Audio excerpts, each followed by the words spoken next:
He eventually moved on from Locke High School to Cal State Northridge, which at the time was an NCAA Division II member competing in the California Collegiate Athletic Association Conference. To talk about the jump from coaching high school to college.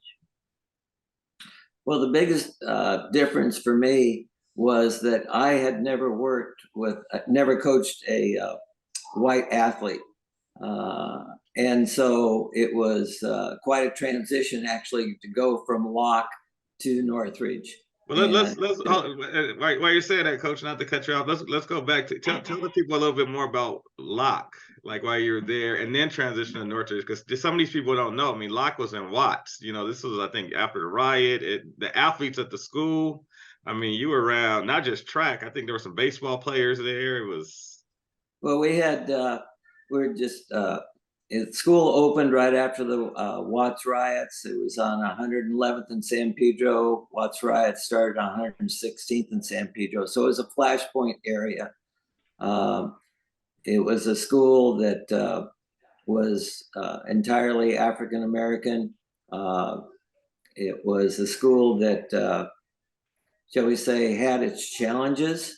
It had unbelievable teaching staff there. Yeah. We had some great athletes there. And the one thing that Ozzie Smith was there. I can remember a time at the Wizard of Oz. Yeah, Locke was playing Jordan in basketball. And this is before the 3-point came in. And Ozzie put in 37 points in a game. And if it been with a 3-point, it would have been like 52 or 53 points. Wow. He was a phenomenal basketball player.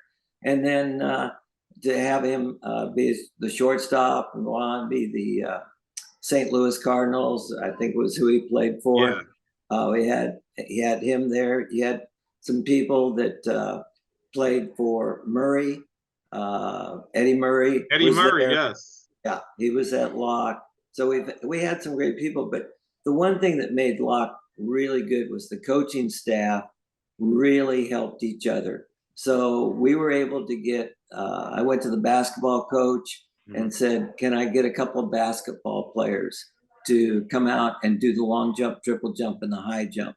And I said, I just need them for 30 minutes twice a week and then compete in the meets. And he agreed. I went to the football coach and I said, we need some shot putters.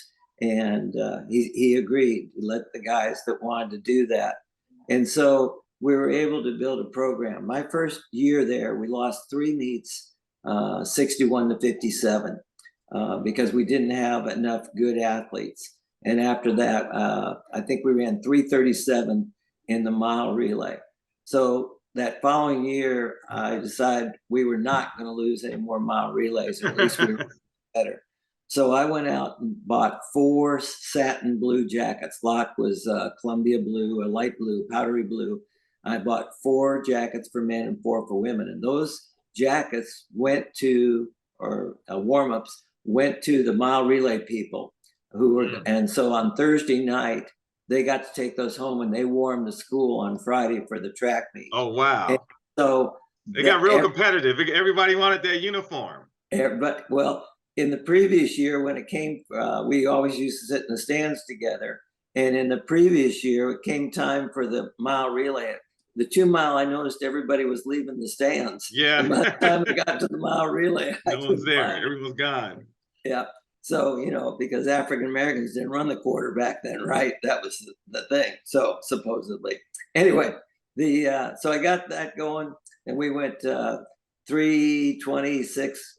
27 that next year, and after that we never ran worse than 3:20. I mean, slower than 3:20. So we just kept those jackets going, and it worked for both the men and the women. It was just one of the signature things of the program.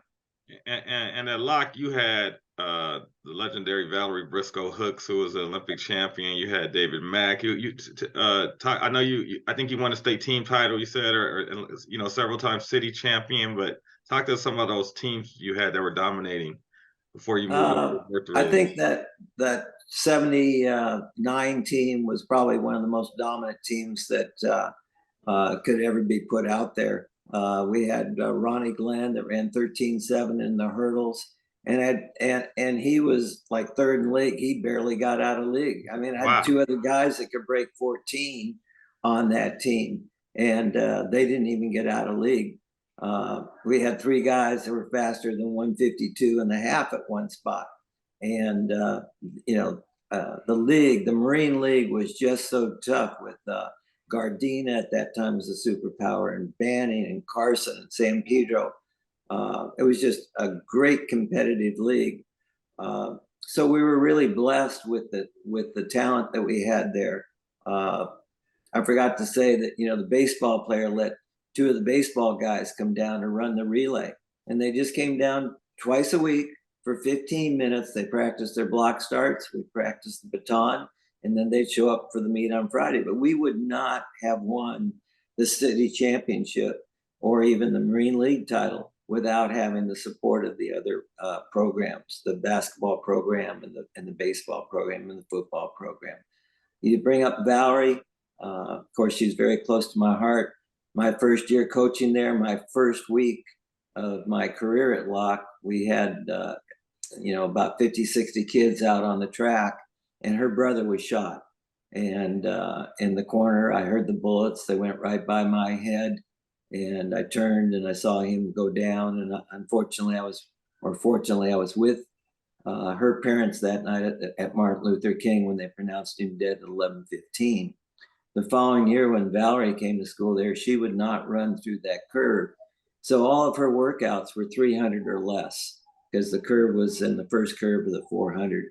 So we had, it was bringing her along and helping her through that period of time, and honoring her brother was another great coaching experience.